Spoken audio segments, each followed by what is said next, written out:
is made up of various biomolecules. These biomolecules are like protein, these biomolecules are like carbohydrate, these biomolecules are nucleic acid, and these biomolecules are lipids. Okay, so among these four category, if you want to define each biomolecule, there is a specific definition for every biomolecules. Like if you want to define nucleic acid, then these are the polymer of nucleotides. What is nucleotide? Then we have to understand this adenine, guanine, cytosine, thymine, so on and so forth. Likewise, if you want to discuss and know about carbohydrate, then we have to have a particular definition for this carbohydrate. Like the carbohydrates are the molecule which contain polyhydroxyaldehyde, then polyhydroxyketone. Then there is some monomeric form of carbohydrate where we cannot go further breaking down, where we cannot go by breaking down it further. Likewise, if you have lipid or fat, we have certain definition. So in case of protein and amino acid, these biomolecules have a specific definition also. So amino acid is the organic acid compounds and the building block of the very important biomolecule. These are called proteins. Okay, basically this amino acid is made up of a very common component of the organic chemistry, that is carbon, nitrogen, oxygen and hydrogen. Apart from that, in certain other amino acid, it has been found that they contain sulfur. So I will come towards those particular amino acid and how the structure and it can be grouped under different categories, that I will also discuss about today. So these amino acids, as you know, this is a building block of proteins. Okay, so protein, proteins are the very essential biomolecule of our body. The muscles, the actin and the myosin is made up of protein. The rhodopsin, the receptors in our eyes are made up of protein. The spider silk, the silk industry on which it is running, it is made up of proteins. Likewise, the ferritin, which actually conjugate with iron, it is made up of protein. The Rubisco enzyme, which is very much present in the plant cells, these are made up of protein. The hemoglobin, the heme is the globin part of the heme is actually a protein. The immunoglobulin, all these category of antibodies is nothing but basically are protein. And this insulin, this is a very important hormone. I hope that every one of you know about this insulin, that this the diabetes is a very common problem nowadays. Insulin resistance and this kind of problem is very common. So the proteins are anything, like protein can be functional protein, protein can be structural protein. If you want to understand structural protein, then actin and myosin, which makes our muscles, these are structural proteins. If you want to understand about functional protein, then any kind of enzymes like this Rubisco, GAPDH, like glyceraldehyde 3 phosphate dehydrogenase, or any enzyme which convert glucose to glucose 6 phosphate. So these are the kind of enzyme which are called functional protein. Okay, so proteins are basically made up of amino acid. If you will break down protein, then you will get some monomers. These monomers are called amino acid. So now the thing is, as the word itself can be defined as amino acid, that means a molecule which contains both the amine group and the acidic group. So the amino acid actually contains three main groups, that is an amine group, a carboxylic group and the R side chain group. Okay, so this is the basic representation of the amino acid. Amino acid contain an amine group NH2 or NH3 plus in most protonated state. I will talk about it in a greater detail when I will come across this electrochemical properties of this amino acid. It contains this carboxylic group, so that's why it is called amino acid. Apart from that, as you know that carbon has four hand, so four valency. So in this four hand, one hand contains this amino group, one hand contains this carboxylic group, one hand contains this hydrogen, and the another one is containing this R group. This R is not a common alkyl group what we discuss in organic chemistry. This is actually a particular kind of side chain that gives a particular name to different amino acid. Okay, so if you want to learn more about this different grouping, you can see this chart. This particular slide is showing how many types of amino acids are there and how they can be grouped. This is very important, that these things you need to learn and you have to memorize these things. In biology, some things you need to memorize, something you need to understand. Okay, so these things are you need to memorize, like the structures. For example, this glycine, if you want to talk about this glycine, then you can see this is the simplest amino acid. This contains this carboxylic group, it contains this amino group, it contains this R side chain and hydrogen, and the R side chain is only hydrogen. So glycine contain H as a R side chain. Now the glycine, every amino acid, the nomenclature of amino acid is like full name glycine, then it has a triple abbreviated structure name like GLY stands for glycine, and a single abbreviated name, that is G stands for glycine. Okay, so this is not common for all, like glycine starts with G, so it is somehow it is G, but in case of lysine, let me check. Okay, this lysine starts with L, but its single alphabet code is K. Okay, so, like arginine starting with A, but its single alphabet code is R. So likewise, for this 20 amino acid, this is the task of you student, that you need to understand which amino acid is coded by which 3-letter abbreviation and which 1-letter abbreviation. Okay, now let's see about the structure, because the amino acid structure itself has a big biochemistry in it. For example, if you come from glycine to alanine, you can see that the glycine has H group as a R side chain, but in case of alanine, this H becomes CH3. So the difference is like only hydrogen if it is there in the R group. R means this particular side chains we are referring it as R. So if in this hand it is H, this is glycine. If it in this hand it is CH3, then it is alanine. Now likewise, if you will keep on going like CH plus CH3, CH3, then it is valine. Then if you will come, I will talk about this later, but from valine then come to leucine and isoleucine. So again this aliphatic chain, that is long open chain of the carbon, is continuing.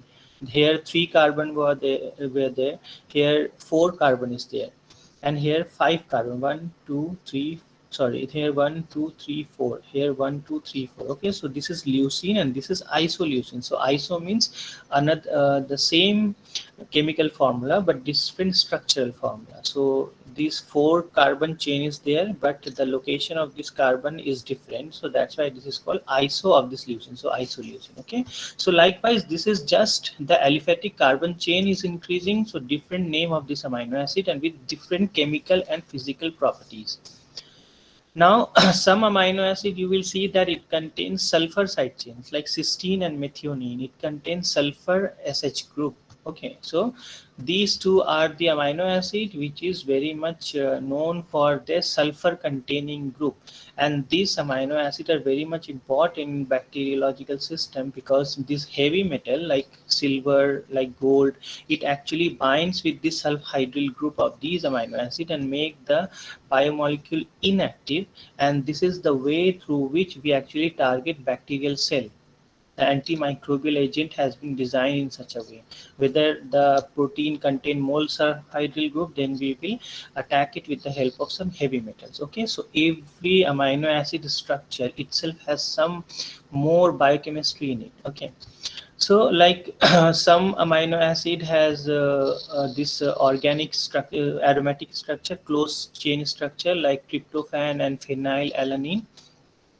Some amino acid are polar in nature. Polar in nature means these are amino acid which does not contain any charge side group, charge R group.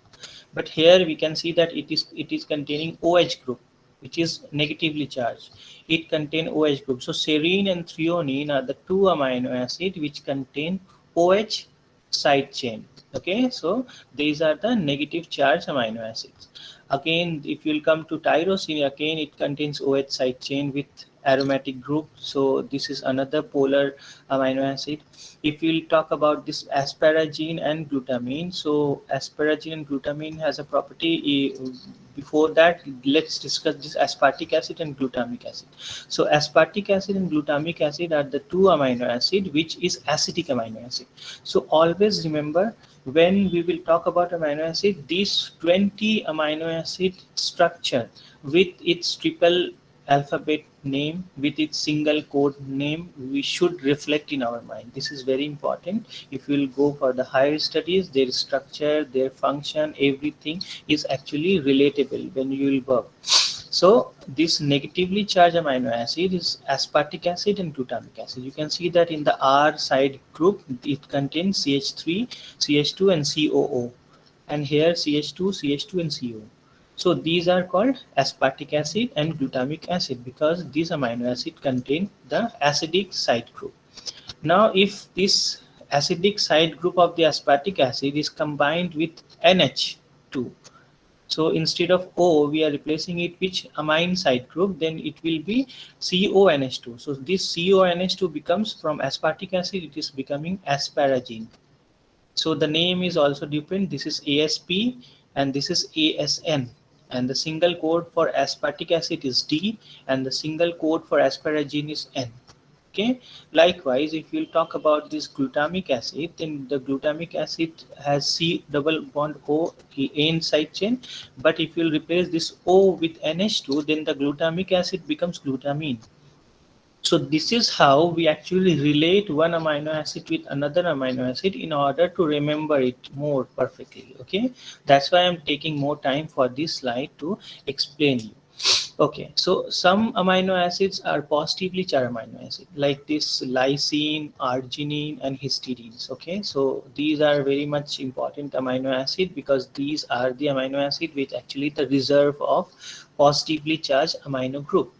And when another amino acid needs some kind of amine side chain, then these along with some glutamine becomes the source of this amine group for another amino acids. Okay, so these are the amino acid which contain the positive charge side chains, like lysine, like arginine, it contain 1, 2, 3 amine group, like histidine contain 1, 2 amino acid along with this. This is one of the integral part of this aromatic cyclic ring. So this is the structure of amino acid. The amino acid can be classified in non-polar, polar group, positive charge side chain group, and that is basic amino acid, and the negative side chain group, that is the acidic amino acid. Apart from that, two amino acids are the sulfur containing amino acid, which are called cysteine and methionine, and two amino acids are OH containing amino acid. In fact, three amino acids are OH containing amino acid, which is called serine, threonine, and this tyrosine. Okay, so this is all about the 20 different types of amino acid and their different types of structures. Now the thing is, this is true that we have 20 different types of amino acid, but the reality is that we have more than 100 amino acids. But why we actually talk about this 20 amino acid? Because these 20 amino acid are called standard amino acid, which has been coded by the genetic code. As I hope that all of you are well aware of this genetic code, that we have this triplet genetic code. Each genetic code is specific for a particular kind of amino acid. So all these codes are for the standard amino acid, and these are the list of standard amino acid. But apart from that, some amino acids are also there which are not coded by these kind of codes. So these are called non-standard amino acid. For example, the the non-standard, but it is present in the protein. These are amino acid are not required to build protein, have a vital role as metabolic intermediate. For example, hydroxyproline, hydroxylysine, carboxyl glutamate, diamino pimelated. So these are the some of the amino acid which are non-standard amino acid. Some are non-standard amino acid but non-protein amino acid. They are not also present in protein, but these are considered as amino acid because of their structural properties. Like they have amine group, they have acidic group, and somewhat they behave like the amino acid behave. So these are the derivative of amino acid and have role in metabolism. For example, this butyrate, alpha aminobutyrate, citrulline, ornithine, beta alanine. So these are the other amino acid which are considered as non-standard amino acid apart from those 20 standard amino acid. Okay, so I'm just frequently changing the slides. So if any of you have any doubt, please stop me, please ask me meanwhile of my lecture. Okay, no problem. Moving ahead to the next thing, that is what is the properties of alpha amino acid and why the name is such like that, alpha amino acid. Okay, so the common property of all proteins is that they consist of long chain of alpha amino acid. The alpha amino acid are so called because the alpha carbon atom in the molecule carries an amino group and the acidic group. So in organic chemistry we have a rule that if the functional group like COOH is attached to the carbon, then this carbon is known as the first carbon to which the functional group is attached is called alpha carbon. Subsequently, the next carbon will be called beta carbon, and then gamma carbon, and then so on and so forth. This continues. So if any group is attached to this alpha carbon, then it is called alpha amino. If it is alpha hydroxy, then alpha hydroxy. So that's why the amino acid, these amino acid is known as alpha amino acid. Why? Because the alpha carbon, the first carbon to this functional group COOH is alpha carbon, and the amino acid is also attached to this alpha carbon. That's why it is known as alpha amino acid. Now the thing is that you will see whenever we talk about some proteins, we talk about the N terminal of the protein, we talk about the C terminal of the protein. So what exactly that means? The thing is that when two amino acid combine, like this one amino acid, then another amino acid. So the first carboxyl group of the amino acid combines with the amino group of the another amino acid. It will form peptide bond. The peptide bond is nothing but CONH group. This CO and this NH group, and this OH plus H becomes water, and they actually come out of this peptide bond. So this is actually the peptide bond, CONH group. So when the peptide bond form, this is called dipeptide. Why? Because this contains amino acid 1, then amino acid 2. So this is a dipeptide. Subsequently, if you will add another amino acid, it becomes tripeptide. So peptide means what? They contain several number of amino acids. Okay. Now the peptide, you can see that at one terminal there the peptide has n terminal end. That means this N terminal is non-conjugated to any of this carboxylic acid group of the another amino acid, and in the another terminal it has a carboxylic acid group. That's why every protein will start from this N terminal and end with C terminal. Meanwhile, it has lots of bonding, lots of stabilizing forces like hydrophobic interaction, electrostatic interaction, van der Waals force, hydrogen bonding, and so on and so forth. So these kind of things come into play and we get a functional protein. So the difference between a peptide and a functional protein is that the functional protein is stabilized under the three-dimensional conformation changes, but the peptide is these are the bonding of several numbers of amino acid. So ultimately, this is how we actually name the N terminal, the C terminal. Okay, like you can see that this is the tripeptide. There is one CONH, this is another CONH. So two peptide bonds means 1, 2, 3 amino acid is attached. Okay, so tripeptide, you can see that here is one amino terminal, so N terminal, and the one C terminal is vacant.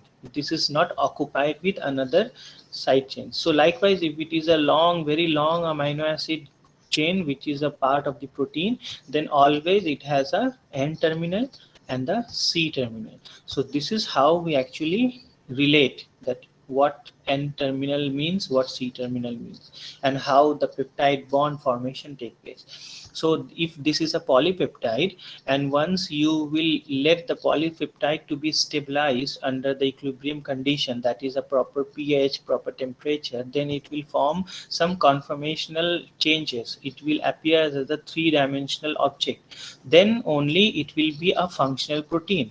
So always remember, a protein is functional when it has a proper conformation. If you will disturb the conformation, if any of the bond of the protein will be disturbed, then the protein will not be functional, whether it is structural protein, whether it's functional protein.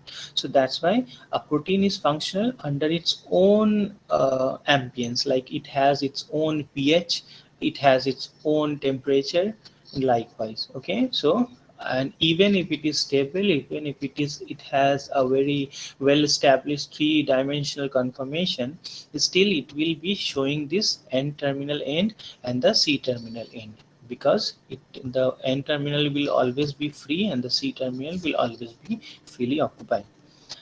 Now coming, I hope till now I'm able to explain you the basic stuff related to this amino acid. Moving ahead. Okay, so this is the N terminal and this is the C terminal. Moving ahead with the general properties of this amino acid. So you know that we have, when we talk about amino acid, the only thing comes to our mind is that 20 standard amino acid. Okay, we are not talking about the non-standard amino acid which contain hydroxyl proline or selenocysteine or ornithine or citrulline and so on. We are just talking about this 20 standard amino acid which has been coded by the genetic code and which is a part of our normal protein. So every amino acid, you know that due to the presence of this R side chain, the amino acid actually named differently. Glycine has H as a R side chain, alanine has CH3 as a R side chain. So for different 20 different amino acid, we have 20 different R side chain, and for each amino acid there is different in physical and chemical properties, like the color, taste, solubility, polarity and titration value of each amino acid is different from another. There is a specific chart that will give you the idea which amino acid is, how it actually looks like.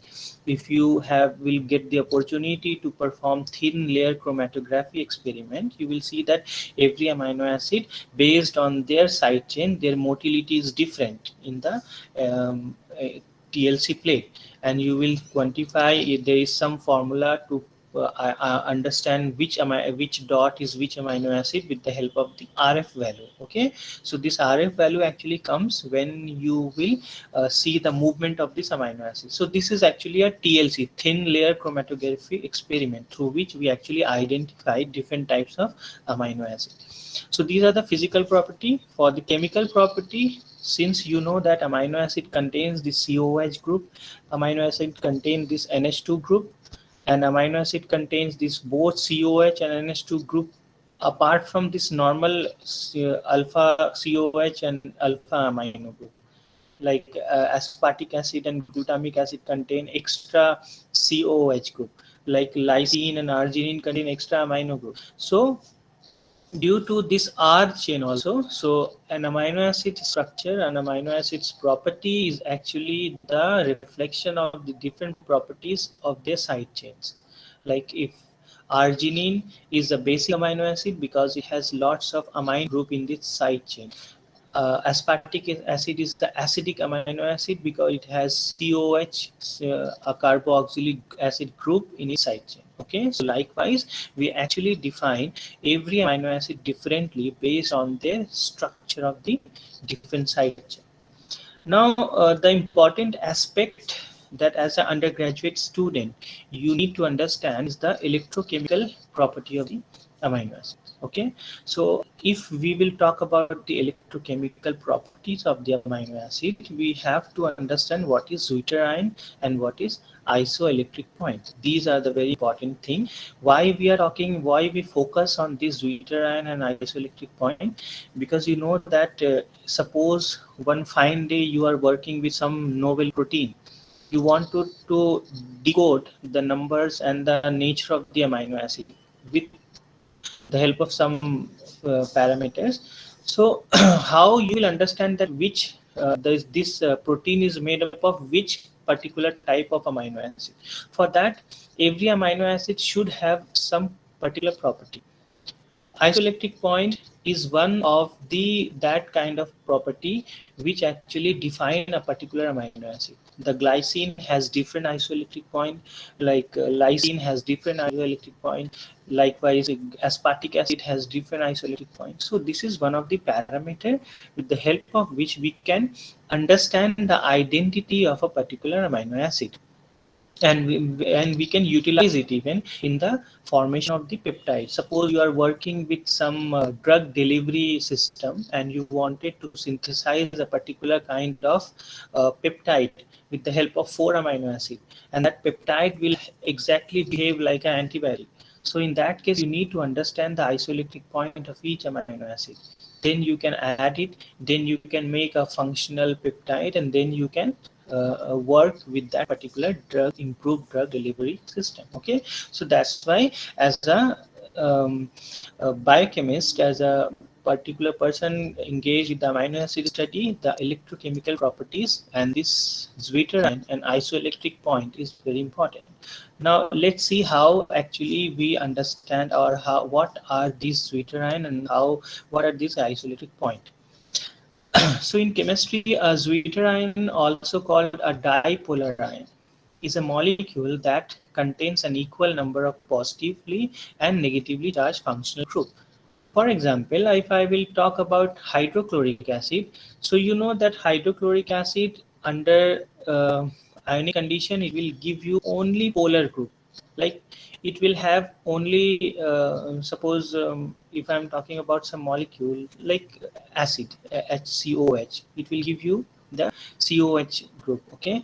Likewise, if some molecule organic compound is I'm talking about, so it will only non-polar nature it will show.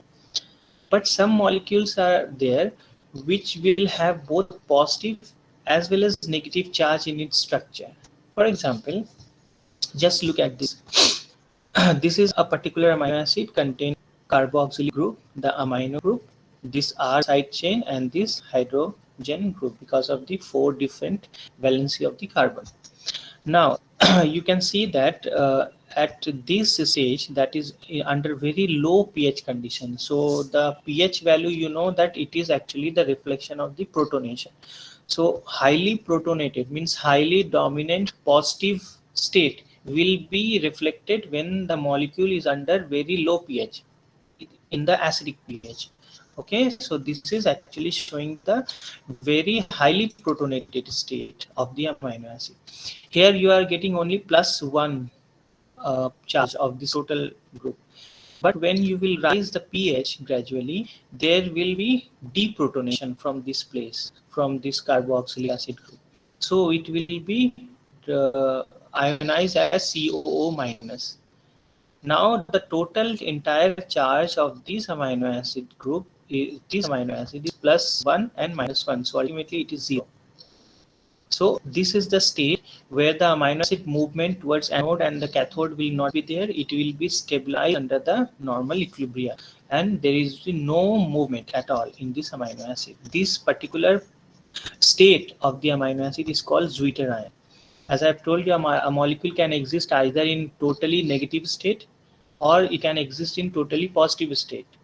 But this amino acid has a property due to the presence of this carboxylic group as well as amino group. It can exist in both state, the electronegative and the electropositive. So this kind of state of the molecule is called zwitterion state. Okay, so in this zwitterion state, the net charge of the molecule is 0. There is no net movement of the molecule. Again, if you will keep on rising the pH, then another proton will be released from, because this is the highly protonated group. So another proton will be released from this group. So ultimately it will be neutralized. So here the total scenario is that the molecule contains 1 negative charge. So from here, this is +1, then we are coming to 0, then we are going to -1. So gradually the charge is decreasing, like the nature of charge is getting converted from highly positive towards highly negative through intermediate of 0. So this intermediate is the Zwitterian state. Why it is important? Because every uh, among these 20 amino acid, every 20 each amino acid has a different pH for its Zwitterian state, and that different pH actually give you the isoelectric point, the point at which the amino acid does not have any movement, and this isoelectric point is one of the parameter for the identification of this amino acid. So which amino acid, every amino acid has a fixed pi value. So what is this isoelectric point? Just let me discuss. At a certain pH, isoelectric point is nothing but a pH value specific for each amino acid. The amino acid can exist in the dipolar form, fully ionized but with no electric charge. This is fully ionized. Here we have negative charge, here we have positive charge, but still the entire charge of the molecule is actually 0. So this is, although the molecule is displaying the full charge of the capacity it has, but the entire charge is negative plus positive, so it is 0. So this point is called isoelectric. So as you know, the name itself suggests isoelectric means equally electrical point. The characteristic pH at which the net electric charge is 0 is called the isoelectric point. So the pH value at which the molecule can exist as the isoelectric, Zwitterian form is called the isoelectric point. The amino acid at its isoelectric point is called the Zwitterion and is the electrically neutral, not migrating in the electric field. So that's why I wanted to focus more in this particular topic, because this is the thing that we need to understand with respect to the electrochemical property of the amino acid. If you want to decode any amino acid with its nature, then isoelectric point is one of the very important point that we need to understand. Okay, so let's see how we can understand or how we can calculate the pi value of this Zwitterion. Okay, with respect to your further competitive examinations also, these things are very important, that you need to calculate the pi value of certain amino acid, so that you need to learn. Okay, so let's start with the first one. The thing is that because of the lack of this board facility, which I'm not having right now, and I don't know how to work with this touch screen thing because I lack the stylus even. So that's why I have taken this as a screenshot of some videos. Okay, so let me explain you that in case of a 3 amino acid, I will show you gradually examples of 4 amino acid and how this amino acid is being protonated gradually in the different pH, and how to calculate their pi values, isoelectric point. Okay, so the first one is the glycine. You can see that this structure is glycine. The carbon is attached to COOH, the amino group, the H, and the R side is also H. So this is the glycine. Okay, the pH at which the COOH group of the glycine will be deprotonated is pH 2.3. So lowest pH at which the COOH group will be deprotonated. The next is 9.6. You know that there is something called alkaline pH or acidic pH. So this is acidic group, so it will be deprotonated at the acidic pH only. If this is alkaline group or basic group, this will be deprotonated or protonated at the highest pH, that is alkaline pH. Okay, so step by step, just try to learn this thing. It is showing that it is named the pH value at which the COOH will be neutralized is called, or deprotonated, the H will be removed, is pH 2.3. This is called pKa. pKa is nothing but the first pH at which the COOH group will be ionized. Then another pH at which this NH2 will be ionized is called pKa, pK2. Okay, so pKa1 or pKa2 is nothing but two different pH at which the acidic group and the basic group will be protonated or deprotonated. Okay, let's see the movement or the behavior of this glycine molecule under the increasing pH value. So gradually from 1 to we are increasing the pH up to 2.3. So up to 2.3, this is the zone where the amino acid glycine will show the highly protonated state. After pH 2.3 value, gradually the COH group will release one proton. So it will be CO minus.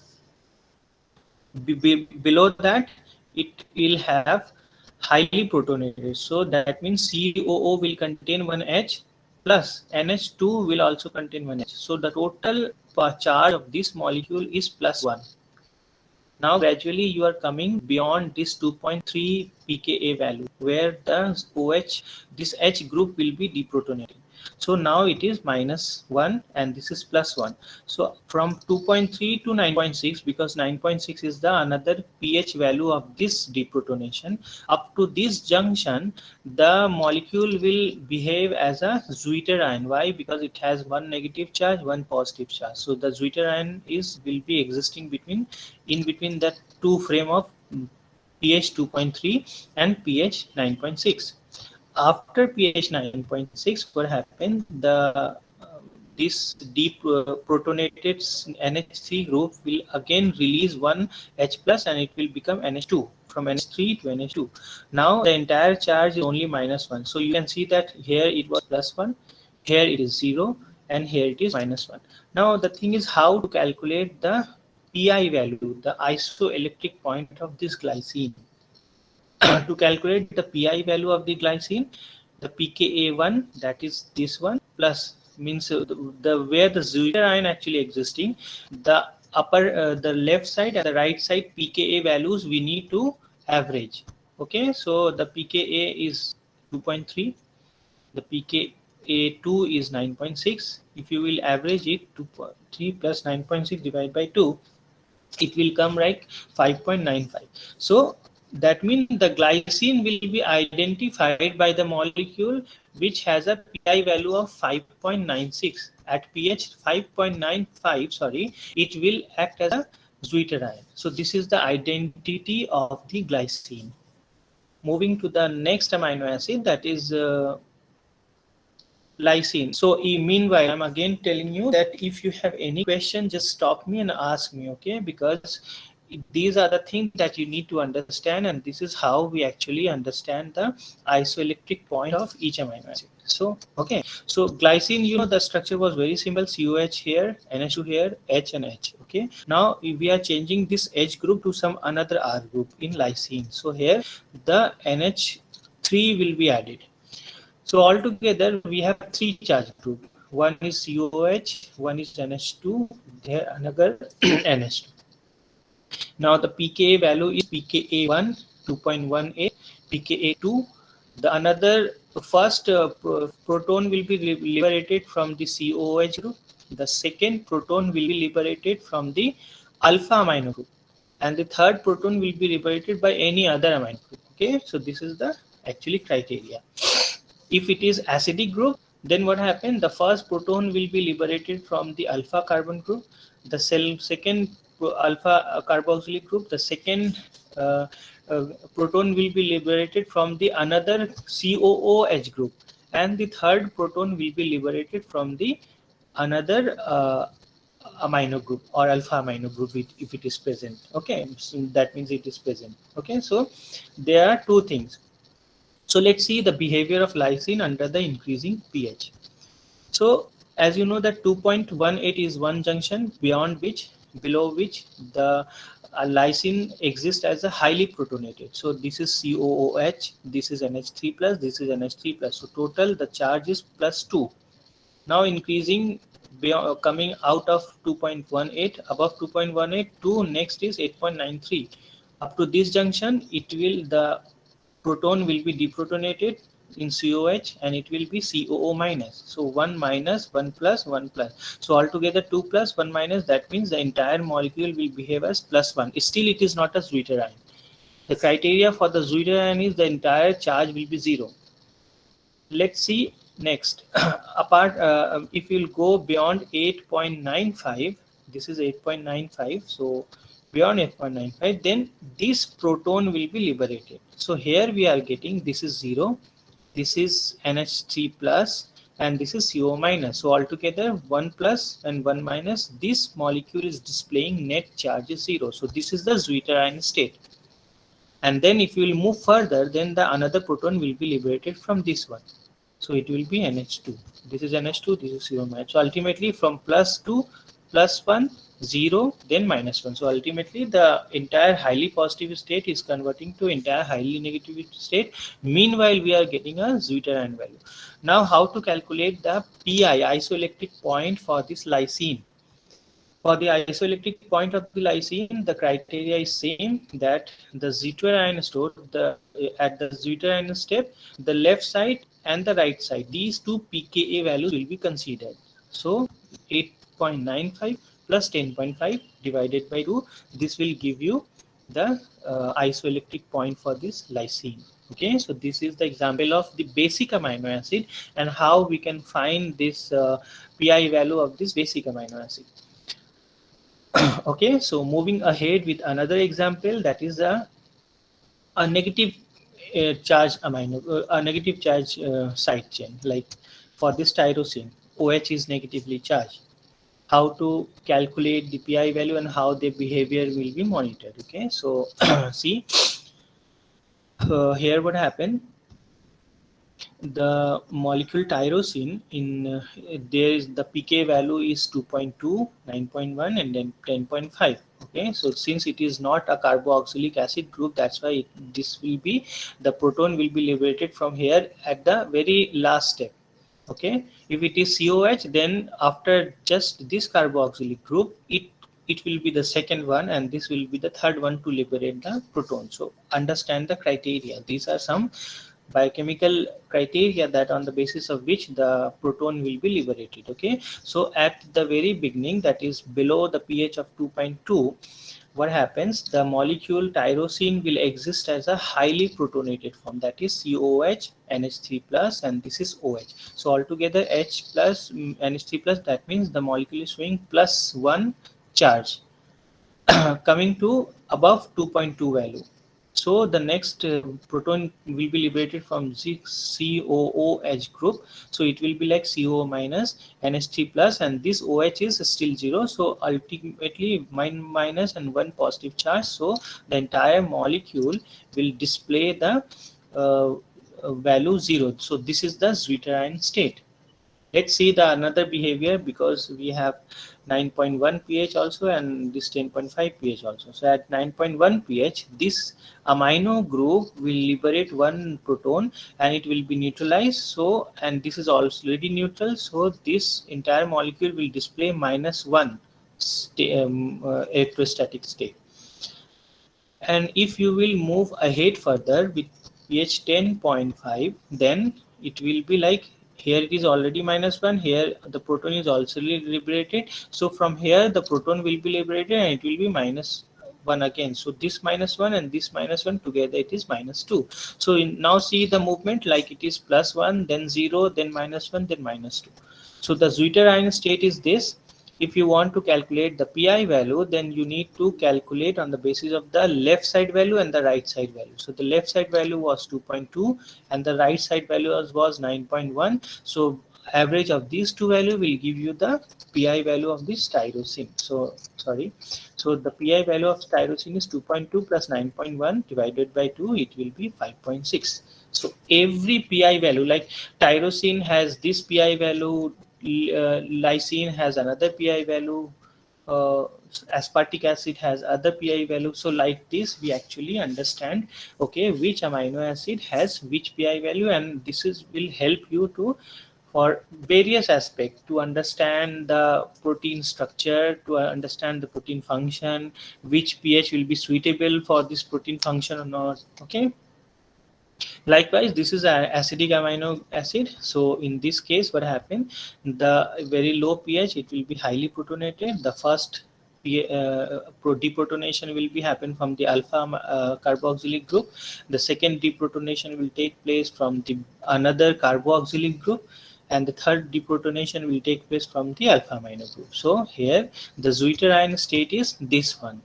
So the pi value will be calculated from 1.88 and then 3.65. The average of this thing will give you the pi value of this particular amino acid. Okay, so this is how we actually calculate the pi value. This is what we actually know about the zwitterion for the 20 different amino acids. It is not possible to show you the zwitterion and the pi value, so I'm just summarizing this up to here. Okay, now the thing is the physiological importance of this essential amino acid. I have just one or two slide more. Okay, Sir, so the physiological importance of this essential and non-essential amino acid, like that what is this essential and non-essential amino acid. So essential amino acid which cannot be made by our body. So anything you cannot produce in your body but you need it, this is become essential. This is how we actually judge the criteria for essentiality of a molecule. This is same for this fatty acid also and some other molecules also. So these actually will be produced, this actually we have to take from some food sources. So what are the different essential amino acid? These arginine, histidine, isoleucine, leucine, lysine, methionine, these are the essential amino acid. Then what are non-essential amino acids? So apart from this 10 or 8 amino acids, so 1, 2, 3, 4, 5, 6, 7, 8, 9, 10. So this 10 amino acid, another 10, actually among this 10 amino acid, 8 amino acid is actually essential for all infant and adult, but 2 is actually in case of the infant it is more essential. So like this. So apart from this 10 amino acid, the another 10 amino acid comes under the non-essential because the body can produce it. We have the pathway for the synthesis of this amino acid like asparagine, aspartic acid, alanine, glutamic acid, glutamine and all.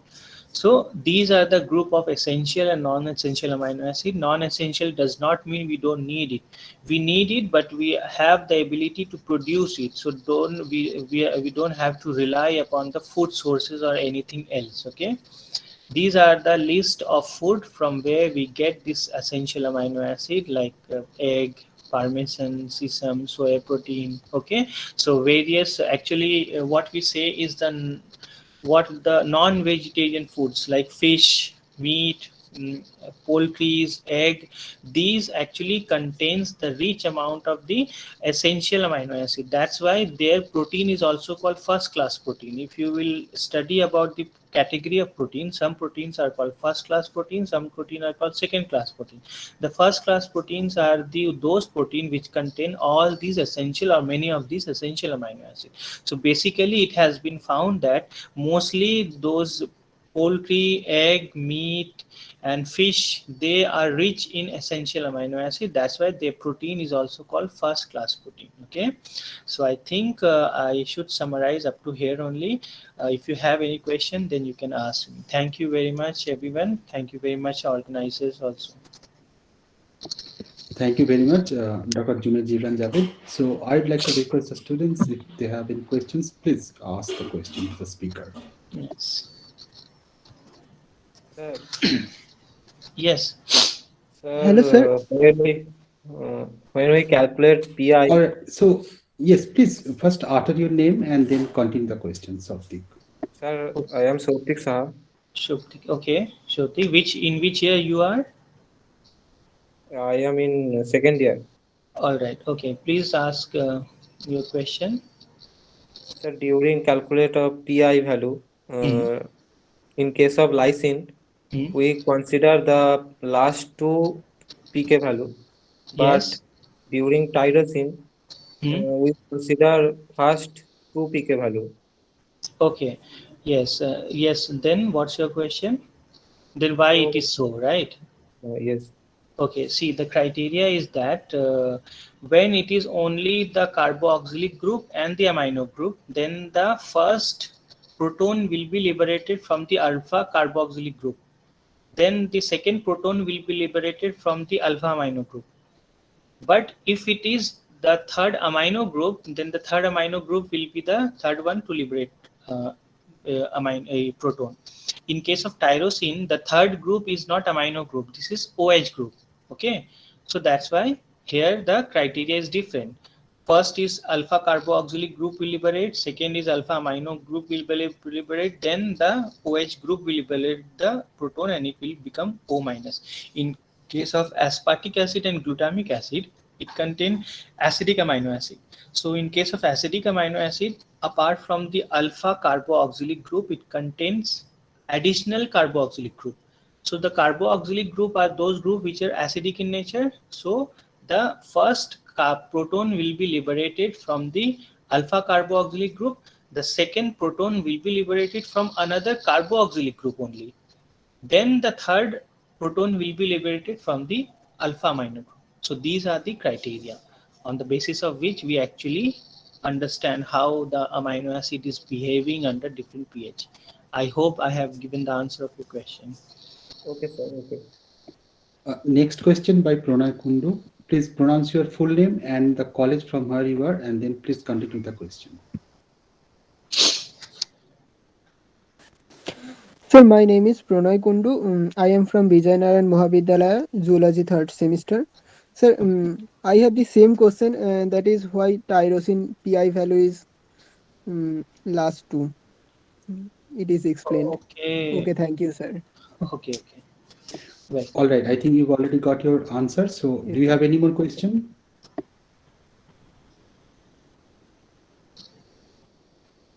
I think Pranay does not have any Alright. more question. Yeah. No, sir. Yes. Yeah. So any one of you? No question? All right. So if there's no more question, then I'd like to request Dr. Saroj Kumar Ghosh on behalf of Zoological Association Bardhaman to express a vote of thanks. Dr. Ghosh, please continue. On behalf of the organizing committee and the Zoological Association of Bardhaman, we express our sincere gratitude to Dr. Javed for accept our invitation and spend your quality time in favor of undergraduate student of zoology in the online lecture series. We are grateful to you, sir, for your lovely presentation and sharing your rewarding knowledge with us. I think your important lecture on classification and structure of amino acid will be helpful for our students in their educational platform. Many thanks to our dear students for your attendance and taking part in this academic program. With these few words, I conclude the session. Thanks again. Thank you very much, the participants.